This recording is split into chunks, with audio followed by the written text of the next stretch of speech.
പണത്തിന് പുറം നിയമങ്ങൾ ഉള്ള പോലെ അകനിയമങ്ങളും ഉണ്ട്. ഞാനിന്ന് നിങ്ങളോട് പറയാൻ പോകുന്നത് ഒരു ആശാരിയെയും പണിയായുധങ്ങളെക്കുറിച്ചിട്ടാണ്. എല്ലാ ആശാരിമാരും ജോലി ചെയ്യുന്നത് അവരുടെ മികവുറ്റ പണിയായുധങ്ങൾ കൊണ്ടായിരിക്കും.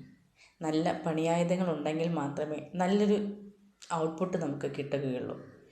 അതിനുപരിയായിട്ട് നമ്മൾ ചിന്തിക്കേണ്ട ഒരു കാര്യം, ഈ പണിയായുധങ്ങൾ ഉപയോഗിക്കാനായിട്ട് ആശാരിക്ക് നല്ല വൈദഗ്ധ്യം വേണം.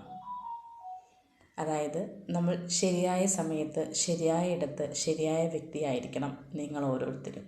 എങ്കിൽ ഞാൻ ചോദിക്കുകയാണ്, നിങ്ങൾ ആരാണ്? നിങ്ങളുടെ ചിന്തകൾ എന്താണ്? നിങ്ങളുടെ വിശ്വാസങ്ങൾ എന്താണ്? നിങ്ങൾ നിങ്ങളിൽ തന്നെ വിശ്വസിക്കുന്നുണ്ടോ? നിങ്ങൾക്ക് മറ്റുള്ളവരെ വിശ്വാസമാണോ?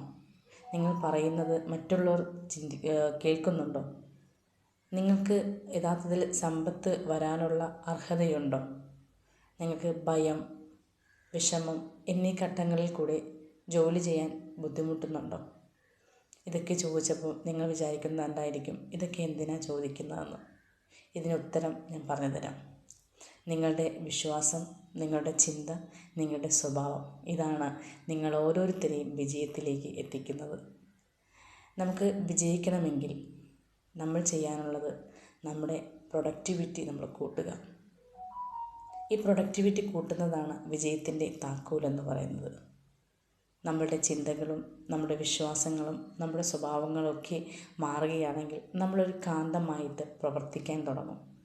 ഇങ്ങനെ കാന്തമായി പ്രവർത്തിക്കാൻ തുടങ്ങുമ്പോൾ നിങ്ങൾ ആഗ്രഹിക്കുന്ന നിങ്ങളുടെ സമ്പത്ത് നിങ്ങളിലോട്ട് എത്തിച്ചേരും. ഈ സമ്പത്തിന് വേണ്ടിയിട്ടും ഈ പണത്തിന് വേണ്ടിയിട്ടുമല്ലേ നമ്മൾ ഇത്രയും കഷ്ടപ്പെട്ട് ജീവിക്കുന്നത്. അപ്പോൾ നമ്മൾ ചെയ്യേണ്ടത് നമ്മുടെ അകനിയമങ്ങളെ, അല്ലെങ്കിൽ നമ്മൾ ചിന്തിക്കുന്നത്, നമ്മുടെ ചിന്തകളെ മാറ്റണം. എന്നാലേ പുറമേ നമുക്ക് ഒരുപാട് കാര്യങ്ങൾ അട്രാക്റ്റ് ചെയ്യാനായിട്ട് പറ്റുകയുള്ളൂ. ഈ ഒരു വീഡിയോ യൂസ്ഫുൾ ആയെന്നുണ്ടെങ്കിൽ ചാനൽ സബ്സ്ക്രൈബ് ചെയ്യുക.